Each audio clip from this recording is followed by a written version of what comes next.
ሰላም ጤና ይስጥልን ውድ የቻናላችን ተከታዮች፣ በዛሬው ዝግጅታችን እንደ አውሮፓውያን አቆጣጠር በ2011 በመላው የአረብ ሀገራት ተቀጣጥሎ የነበረውን የለውጥ አብዮተኞች ንቅናቄን ያስጀመረውን ወጣት እንዘክራለን። እንዲሁም በአረቡ ዓለም የጸደዩ አብዮት በሚል ስያሜ በታሪክ ድርሳን ላይ የተከተበውን ክስተት በወፍ በረር በግብጽ፣ በኦማን፣ በቱኒዚያ፣ በሊቢያ፣ በሞሮኮና በየመን ያስገኛቸውን ለውጦች እንዲሁም ለተቃራኒው ያደረሳቸውን ውድመቶች ባጭሩ እንቃኛለን። ሙሐመድ ቡአዚዝ የአረብን አብዮት ለማቀጣጠል ራሱን ያቃጠለው ቱኒዚያዊ። ሙሐመድ ቡአዚዝ የተረሳው የአረብ አብዮተኛ በአረቡ ዓለም ለረጅም ዘመናት በአንድ ንጉሳዊ ቤተሰቦች ሲመሩ የነበሩ አረብ ሀገራትን ያስደነገጠ አብዮት ነበር። ከጥንት ዘመናት አንስቶ የአረቡ ዓለም ህዝቦች ከእስልምና አስተምህሮ ጋር የተቆራኘ ህይወትን አዳብረዋል። በእስልምና ሃይማኖት ለመሪዎች፣ ለከሊፋዎች፣ ለኡላማዎችና ለኡስታዞች መታዘዝ ታላቅ ተግባር ነው። በተለይ የሀገር መሪዎችና ንጉሳውያን ቤተሰቦች ከፈጣሪ የተላኩና የተሾሙ ተደርገው ይታሰባሉ። እነርሱን መቃወም ከነውርም በላይ ነው። ይህን የዘመናት ማህበራዊና ፖለቲካዊ ስርዓት በተቃውሞ ወጀብ የተናጠበት ዘመን ድንገት ተከስቶ ነበር። እንደ አውሮፓውያን አቆጣጠር በዲሴምበር 17 2010 በቱኒዚያ ምድር አንዳች አስደንጋጭ ተግባር ተፈጸመ። ሙሐመድ ቡአዚዝ የተባለና ተምሮ ችግረኛ የሆነ ወጣት ሲዲ ቡዚድ በተሰኘች የቱኒዚያ ከተማ ውስጥ በጋሪ ፍራፍሬ እያዞረ ይሸጥ ነበር። በዚህ ድርጊት የተቆጡት የከተማዋ ፖሊሶች ጋሪውን ነጠቁበት። ቡአዚዝ ወደ ከተማዋ አስተዳደር ሄዶ አቤቱታውን አሰማ። የማዛገጃ ቤቱ ሹሞች ግን ፖሊስ የወሰደው እርምጃ ትክክል መሆኑን ያለ ንግድ ፍቃድ እየዞረ መሸጡ ተገቢ እንዳልሆነና ግብር ባለመክፈሉ ተጠያቂ እንደሚሆን ነግረው አባረሩት። ሙሐመድ ቡአዚዝ ያስተማረውን ቤተሰቡንና ሀገሩን አለመርዳቱ ከነከነው። በተማረው ትምህርት ሥራ አለማግኘቱ ጎዳው። ሥራ ሳይንቅ ጋሪ እየገፋ የዕለት ጉርሱን ለማግኘት እንኳን ተከለከለ። ጭራሽ በፖሊሶች የደረሰበት ጥፊና ድብደባ ልቡን ሰበረው።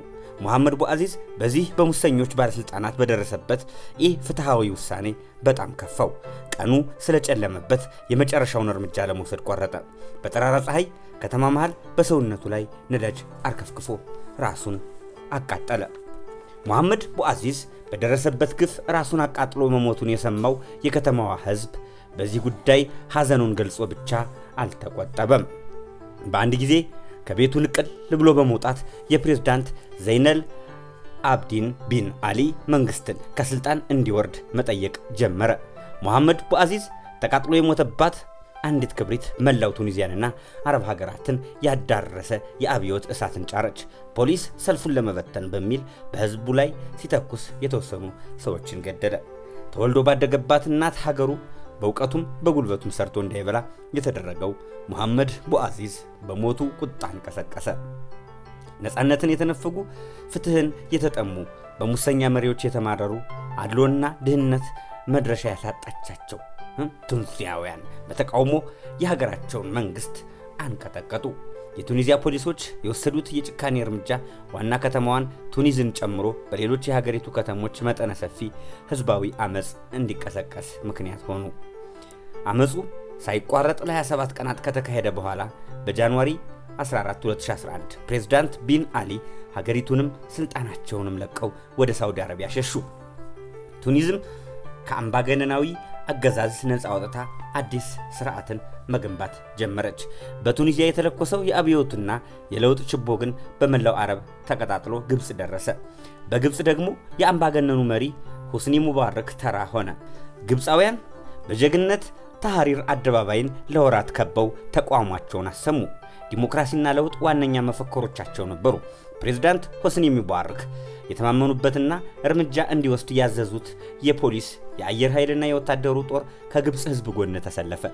ይህን ጊዜ የአረቡ ጸደይ አብዮት ሁስኒ ሙባረክን እስር ቤት ወርውሮ መሐመድ ሙርሲን በምርጫ ወደ ስልጣን አመጣ።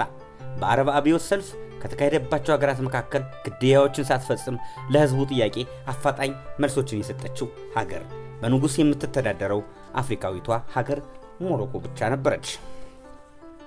የአረብ ሀገራቱ እነዚህ አብዮታዊ ንቅናቄዎች ዛሬም ድረስ የአረብ ስፕሪንግ እየተባሉ ይጠራሉ። ይሁን እንጂ ለውጥ ማምጣትን ባለሙ ሰልፈኞች አጋፋሪነት የተካሄደው ይህ ታላቅ ንቅናቄ በሁሉም ሀገራት አዎንታዊ ለውጦችን አላመጣም።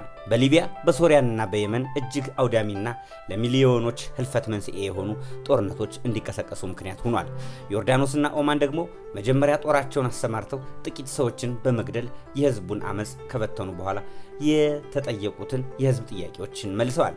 ይሁንና ይህ የጸደዩና የአረቡ አብዮት ካመጣው ለውጥ ይልቅ ያስከተለው ቀውስና ውድመት የባሰ ሆኖ ተገኝቷል። የዚህ ሁሉ መንስኤ ከቱኒዚያዋና በሙሐመድ ቦአዚዝ ከተቀጣጠለው አመጽ በቀር ሌሎቹ አመጾች የምዕራባውያን እጆች የተነከሩባቸው ነበሩ። የአረብ ጸደይ አብዮት አጨራረሱ የተመሰቃቀለ ቢሆንም በዓለም የታሪክ ድርሳን ላይ ከማይረሱ ታላላቅ ክስተቶች መካከል ተጽፏል። ይህ በአረብ ሀገራት ያልተለመደ አብዮትና አመጽ እንዲቀሰቀስ ምክንያት የሆነው ደግሞ ሙሐመድ ቦአዚዝ ነው። ስለዚህ የአረቡ የጸደይ አብዮት በተነሳ ቁጥር የሙሐመድ ቦአዚዝ ስም እየተዘከረ ይኖራል። አምባገነን መሪዎች ህዝባቸው የጭቆና ቀንበር ያሸከሙ፣ ዲሞክራሲና ነፃነትን የነፈጉ፣ አድሎና ሙስና ህሊናቸውን ያወራቸው፣ በስልጣን ዙፋን ላይ ተደላድለው ለዘመናት አሻፍረኝ ያሉት መሪና ንጉሳውያን እንደ ሙሐመድ ቦአዚዝ አይነት አብዮተኛና እንደ ግብፃውያን ነፃነት ፈላጊና ባርነትን እምቢተኛ የሆኑ ህዝቦች ከመፈጠራቸው በፊት ዲሞክራሲያዊ ስርዓቶችን ገንብተው ራሳቸውንና ህዝባቸውን የማያድኑት ለምንድን ነው? መልሱን ለእናንተ ትተን ተሰናበትን። ስለተከታተላችሁን እናመሰግናለን።